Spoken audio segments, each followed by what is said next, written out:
The title of my paper should be have an addition of from Café Cantante to the present, with a focus on the legacy of La Trini.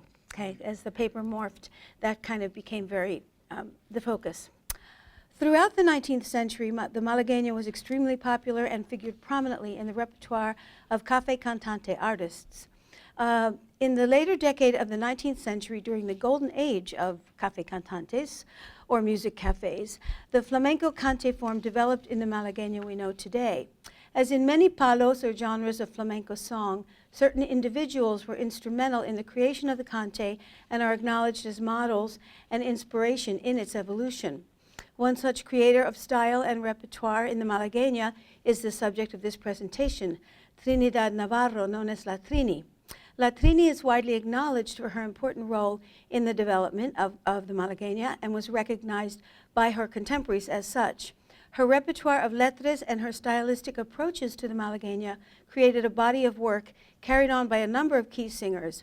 In this paper, I'll discuss her life and work in the context of the period in which she lived, her role in creating the cante Malagueña, and her influence on the work of singers who followed. As Ramon Soler Diaz describes in his article, The Fandango in Malaga, From a Dance to a Rending Song, published in the Global Reach of Fandango, Juan Breva was instrumental, and this is Juan Breva, in transforming the Malagueña from the verdiales form with folkloric accompaniment to a form with guitar accompaniment.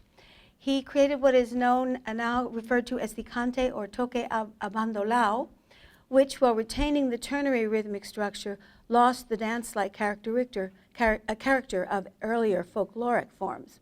The 19th century popularity of the Malagueña was evident in its performance throughout Spain, from Madrid to Cádiz to Granada. Juan Breva was responsible for unique interpretations of fandango melodies and recorded his Malagueñas in 1910 with guitarist Ramon Montoya. According to Soler Diaz, Malagueñas underwent a great deal of change in the last decades of the 19th century, initiated by some of these famed interpreters. Juan Manuel Reyes Osuna, known in the artistic world as El Canario, was one of the early great creators of the Malagueña, along with Enrique Jiménez El Mellizo. I don't have a photo of him, who was the El Mellizo de Cádiz. El Canario was born in Alora, in Malaga, in 1857 and died in Seville in 1885. He was a cantor with a very personal style and began his professional life in the Café Cantantes in Malaga. Hired to perform at the Café del Burrero in Sevilla, he died as a result of a knife fight after one of his performances at the age of 30. After his death, El Canario became an object of legend reflected in books, coplas, and plays. El Canario and La Trini performed in some of the same venues early on in her career, and most likely were acquainted with each other and with each other's cante. A few comments on the Café Cantante of the era, and this era. The cafés were the direct descendants of the academias del baile that flourished in the earlier part of the 19th century in Andalusia. The era of the cafés began mid-century and lasted some 70 years up until the 1920s, where the cafés were then replaced by theatrical venues which featured, in this period, opera flamenca. This 70 years is considered a crucial period in the professionalization of flamenco. The Café Cantantes were numerous and reflected the popularity of cafés throughout Europe at the time. They were also instrumental in challenging the popularity of costumbrismo andaluz, the fascination with Andaluz folklore. According to flamenco historian José Blas Vega, the cafés began in Sevilla and then spread throughout Spain. Many were legendary, like the one pictured here, the El Burrero de Sevilla in 1880, the Café de Siberio, or the Café de Chinitas in Malaga. They were often quite large and offered a diverse and eclectic fare. In the Diccionario de Flamenco, Blas Vega describes them as offering, quote, performances that ranged from the best to the worst, performances of flamenco as well as traveling Italian opera companies, French dance troupes, theater, boleros, the ever-popular couplet, and even at times circus acts and fights with small bulls. What is certainly true is that flamenco performance developed, became more professional, and that many styles of cante were created and perfected in this ambiance of the cafes cantantes. And here's another image of that era. The most valuable source on the early singers that we have is, or one valuable source, I should say, is Fernando de Triana, who figures importantly in the history of flamenco thanks to his book, Arte y Artistas Flamencos, published in 1935. Fernando de Triana was a singer himself and had worked at a number of cafes, cantantes, where he made the acquaintance of many of these singers of the day. He appears to have been born in Triana and was initiated into the cante by his grandfather. In the early part of the 20th century, he moved to Malaga, where he lived and worked with his companion, Paca La Coja, who accompanied him on guitar. He later returned to Sevilla and ran a Café Cantante there.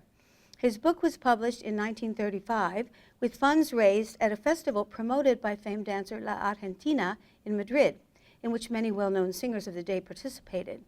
Arte y Artistas Flamencos is one of the few sources we have that describes the flamenco landscape of the last decades of the 19th and the first decades of the 20th century. It's illustrated with photographs of the period and anecdotes that are fascinating in the portrait they provide of the flamenco ambiente of the cafés cantantes. La Trini. Much has been written about Trinidad Carrillo La Trini, who was considered one of the major creators and interpreters of Malagueñas. Most of the writers on flamenco agree she left an important legacy in flamenco with her cante, which was used as a base by many cantadores who followed. Antonio Chacon was inspired by La Trini, as were Pastora Pavón and Fernando de Triana. They spent a great deal of time with her at her home in Malaga in order to learn her songs, some of these singers. Born in 1868 in Malaga, her family moved to Sevilla during her childhood. By age 15, she was professional. Notice of her performances appeared in the journal Defensor de Granada in May 1883, announcing the participation of La Trinidad Navarro, referred to in the article as La Niña Sevillana, who sings por malagueñas, soleares, and peterneras, and dances por alegrías y por tangos. La Trini performed frequently in Sevilla at the beginning of her young career, and then went on to work in Madrid. There were a number of notices about her activity in Madrid. She was very successful there. One written by cantor Rafael Pareja in his Recuerdos y Confesiones. He mentions the presence of Fosforito and Chacon, two other important singers, at the same time as La Trini in Madrid, and all within a particular neighborhood where these café cantantes were located. Back in Malaga in 1896, La Trini went on to perform and shared the stage with Paquita Aguilera in the Café de España. And we'll be talking about Paquita Aguilera in just a moment, because she was a very important devotee of La Trini. One of the first to be interested in La Trini was Fernando de Triana, who devoted quite a number of pages in his book to her and spoke of her in these terms, quote, "In those years, 1890, they spoke in Sevilla of a cantadora who'd come from Malaga and who could compete with the best. This was quite a statement to make. Thus the public in Seville wanted to hear this famous cantadora, Trinidad Navarro. In those days, I was contracted to sing in Café del Turco in Malaga. There I had the agreeable surprise to meet La Trini and to judge her abilities for myself. La Trini possesses a great voice, well-timbred, and also has in her favor a refined and elegant face and form of dress, very luxurious," unquote. She began to receive many offers of contracts outside Malaga and began to tour. According to Fernando, later on in her life, though she was deteriorating physically, her health, her artistry as a singer was becoming sublime, in his words. In the last years of her life, she no longer sang in public, but at private fiestas in her venta, a bar she owned and ran in La Caleta, Malaga. Her retirement from performance took place at a concert in her honor in Malaga in 1917, in which Juan Breva and other important singers participated. The concert was organized by Breva to help defray La Trini's medical expenses. It was during this period also that Pastora Pavón, the La Niña de los Penes, came to live with La Trini for a while in Malaga. It's generally agreed among writers on flamenco that La Trini was unequaled in her interpretations of Malagueñas, and was a great inspiration for singers who followed. Alas, La Trini never recorded. Oops, we got out of order there, sorry. Here we have Paquita Aguilera. This was one of La Trini's followers. This cantora, born in Ronda in the last third of the 19th century, has been hailed by Machado as one of the best singers to come from the province of Malaga. According to Fernando de Triana, she was the cantora who best continued the tradition of La Trini. He had known her since childhood, when she sang in Seville, accompanied by her sister Maria on guitar. He claims to have first presented her on stage in Cartagena. She then went on to Malaga and copied the cante of La Trini with such perfection, according to Fernando, that in moments she referred to herself as La Trinidad. She did not limit herself to the cante of La Trini, however. She also sang cante from the Levant, tangos, soleares, and soleares, possibly taken from her compatriot from Ronda, the singer and guitarist Anilla de Ronda. She went on to work and live in Madrid, where she died in the 1930s. It's thanks to the wax cylinder recordings that Paquita Aguilera made that we have some idea of the singing style of La Trini. Now I have to go back to the previous slide. What do I do here? Yeah, sorry. I'm not on my own computer, so I'm confused. Thank you. Is that the That's the one, yeah. Okay, another follower of La Trini was La Agueda. Was this cantaora La Agueda, born in Antequera, Malaga, in the second half of the 19th century. She was a great interpreter of soleares and cantes fasteros. This is according to Fernando de Triana, in addition to being a foremost exponent of the cante of La Trini. Of great beauty, she is shown in a photograph in Fernando de Triana's book, dressed as a torero with flowers in her hair. Fernando praises her and states that, quote, in terms of Malagueñas, after La Trini, it is La Agueda. He goes on to express his regret that she lived such a short life. She performed in cafes, cantantes in Malaga, but died shortly before the end of the 19th century. The golden age of the Malagueña lasted until the 1920s, coinciding with the end of the cafes cantantes. Breva died in 1918, and his death closed this era of the cafes. In the ensuing era, after the 20s, Sevilla became the center of the Malagueña rather than Malaga. And a few comments about the cante itself. As I mentioned, the Malagueñas have a very strong stamp of the individual. The letras and styles tend to reference not region or place, as some flamenco palos do, but rather very personal, demonstrating the personal style of the cantaor or cantaora. Contemporary singers following in this tradition interpret one or two ad libitum styles free of compás and tend to close with the cante abandolao. Malagueñas are considered by singers to be one of the most difficult of cantes to execute, requiring wide vocal range and a deep knowledge of the cante. The legacy of La Trini has continued in the work of many contemporary singers. These singers are very numerous, and they are both men and women. But in the interest of time, I've chosen to focus on just a few, hopefully two if there's time. The first is Carmen Linares.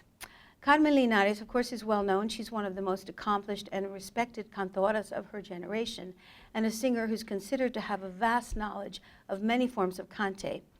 Carmen Linares has been very involved in promoting the letras of La Trini, and in promoting and performing work by women in flamenco.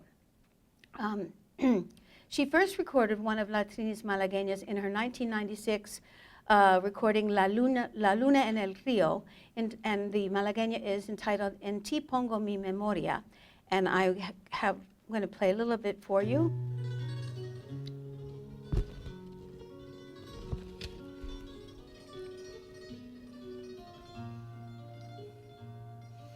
She's accompanied by Paco Cortez here.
With apologies, I'll have to move on here in the interest of time. I was going to play you something of another of Carmen, but I'd like to also introduce you to a younger singer who does a lot of the cante of La Trini as well. This is a younger cantadora, Antonia Contreras, a native of Malaga. She was born in 1963. She's created a name for herself as an excellent interpreter of many variants of the fandango. She specializes in Cante de las Minas and was awarded the prize for Best Singer, the Lámpara Minera, in the Festival de las Minas in 2016. And this is a picture of her with her award. This is her pictured in 2008 in summer. I was teaching at the summer course of the International University of Andalusia. It took place in Malaga, and it was on women in flamenco. And part of the one of the activities was this wonderful concert. It was Antonia Contreras accompanied by Loren Chuse. And Loren Gonzalez is one of the up-and-coming young women guitarists and pioneering women guitarists in flamenco. She's from Jaén. And she was accompanying Antonia in Cante by women. Cante written, created, or made famous by women. So this was in summer 2008. And I'd like to, and so here's another image of her. And then hopefully this will work here. I want to play you this. It's a little video clip. Do I just hit this?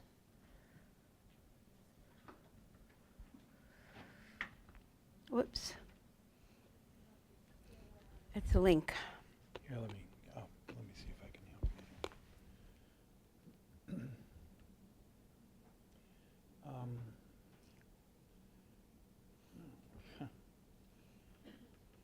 So that may not work, youtube.com. So let's try something else. Let's try getting out of this and just going on YouTube. What the heck? Let me get out of here. I don't want everyone to see my email. Even that. Okay, so it's what's the? I wanted to cut and paste. YouTube, watch movie. Who is it that we're looking at? Antonia Contreras. Okay. 2009. And hang on, Sloopy here.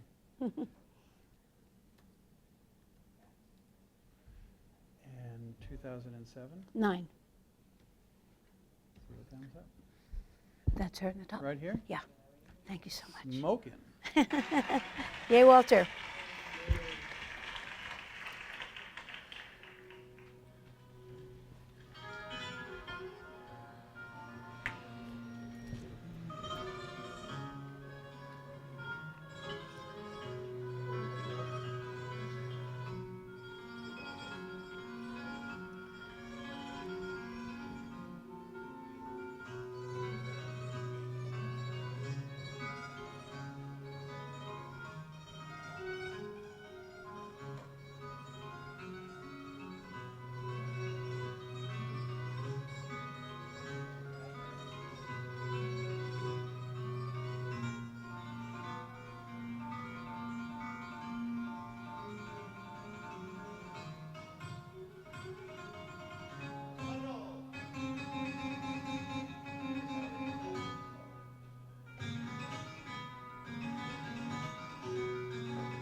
So just a few quick words in conclusion. Oops. No, Miguel, no, Miguel. Not you, okay. As much as we like you. No, que va. How do I get out of this, Walter? There we go. Okay. In this paper, I've highlighted the key role of the individual singer in the creation, development, and transition of Cante Malagueña, from traditional Cante of Juan Breva, who developed the toque abandolao, to the singular interpretations of El Canario, to the influential stylings and repertoire of La Trini, and those who followed her, the many singers who followed her. These singers and their important individual agency in creating a body of Malagueñas has created the Malagueña as we know it today.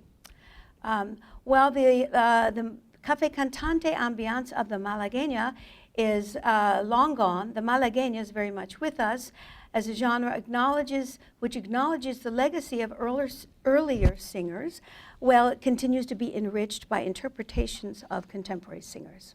Thank you.